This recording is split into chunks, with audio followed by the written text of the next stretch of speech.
ने कहा श्रीमान से, भाई एक दिन तो जाओ कथा सुनने। दुकान में हिसाब भी करते रहोगे क्या, कुछ भगवान की कथा भी सुनोगे? अब पत्नी के कहने पर वो दुकान छोड़ के एक दिन कथा सुनने आए। सब देख के चकित हो गए, समिति के लोग, कमेटी के लोग देख के चकित हो गए, बाबा ये तो कभी भी कथा सुनने नहीं आता था, आज कैसे आ गया? हाँ? और उसका हाथ जोड़ के बुलाए, बोला आइए विराजिए, आइए विराजिए कह के समिति के लोग ने ले गया और सुंदर जगह में बिठा दिया। सुनो कथा। अब जैसे ही कथा सुनता, कथा शुरू हो गया, कथा शुरू होने से पहले उसकी नींद आ गई, नींद लगा गई, ढूसू ढूसू पूरा नींद आ गई। इतने जोर से नींद आई, भाई दुकान में सारा दिन काम करता था, उसके लिए आनंद आया। हिलाना मत मुझे। कथा खत्म हो गई, पुष्पांजलि हो गई, सारे लोग प्रसाद खाने लग गए। गुरुदेव राग होगा, बाबा गुस्सा नहीं है खम्बे में। हाँ? किसी ने आके कहा बाबा कथा खत्म हो गया, जागो जागो।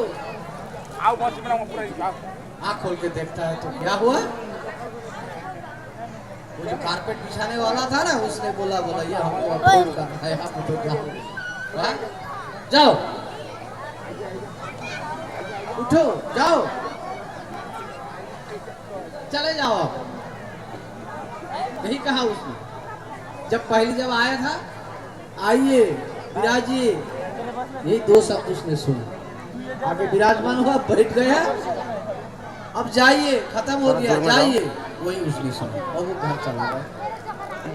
कथा तो कुछ सुना ही नहीं। अब जैसे ही घर में गया तो पत्नी पूछती है, सुना कुछ? बहुत कुछ सुना। बोले क्या सुना? बोले समझ में तो कुछ नहीं आई, लेकिन दो बात मुझको पूरा याद है, मुझे मैं आपको बता सकता हूँ। बोले कौन सी दो बात? बोले आइए विराजिए, ये एक बात ये है, और दूसरा क्या है? बोले चले जाइए। लास्ट वाला कारपेट वाला बोल रहा था चले जाइए। वही दो बात मुझे याद है, बाकी तो समझ में इतना कुछ नहीं आया। इसका मतलब है पूरा सोए। अब उसकी पत्नी ने कहा, बोले सुनो, ये कोई साधारण वाक्य नहीं, ये कथा में जान के आए हो ना, यही मंत्र है, यही महामंत्र है, अब इसका जप करो। अब जप करने लगा दिया उसी मंत्र, आइए विराजिए चले जाओ। माला लेके बैठा हो। बोले माँ कथा में क्या सुन के आया उसने? आइए विराजिए चले जाइए। अब माला शुरू हो गई, आइए विराजिए चले जाइए, आइए विराजिए चले जाइए, आइए विराजिए चले जाइए। अब वो रात को जब सोता है तो वही शब्द उसके मुख से निकलने लगा। नींद में भी चिल्लाता है, आइए विराजिए चले जाइए, आइए विराजिए चले जाइए। इतने में ही जब आधा रात हुआ ना, उसके घर में चोर घुसा। चोर आया था। चोर जब घर में आया तो चोर को तो पता नहीं ये तो सो रहा है, लेकिन ये क्या बोल रहा है? आइए विराजिए। चोर डर गया, तो देख लिया क्या ये तो बुला रहा है हमको, तो बुला रहा है, आइए विराजिए बोल रहा है। चोर डर के मारे धीरे से बाहर निकालने लगा, फिर कहने लगा जाइए जाइए जाइए। पहले कहा आइए विराजिए, जब जाने लगा फिर बोला जाइए।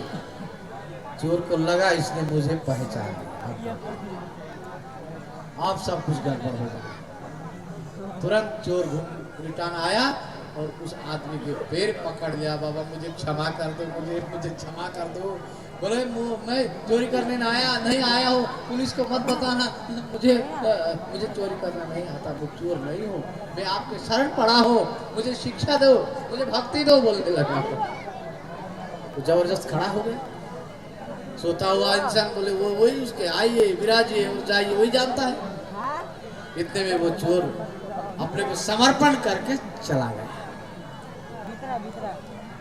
सारा घर जो चोरी होने से बच गया कि नहीं? हाँ? अरे एक इंसान कथा में जाता है और झूठ मूठ की कथा सुन के आता है, कथा तो कुछ सुना ही नहीं। पेंडल में जाके बैठा और आइए विराजिए जाइए, वही तो सुना। असली भागवत की कथा तो उसने, राम कथा तो कुछ सुना ही नहीं। अब जो ऐसी झूठी मूठी बात को भी जो कथा में आके सुनता है तो उसके घर से चोर भाग जाता है। तो जो जीवन में असली कथा सुनता हो उसके जीवन की सारी पाप वैसे ही भाग जाते हैं। झूठ मूठ के भी कथा में आके बैठ जाए ना तो उसका भी कल्याण हो गया। तो और जो वास्तव में कथा सुनता हो उसके जीवन में और कितने परिवर्तन हो सकता है। काम क्रोध लोभ वो ये सब तो चोरी तो है, क्या है। इसे बदमाश है अपने अंदर, ये सारे स्वतः भाग जाएंगे यदि वास्तव में हम भगवान की कथा सुनेंगे तो।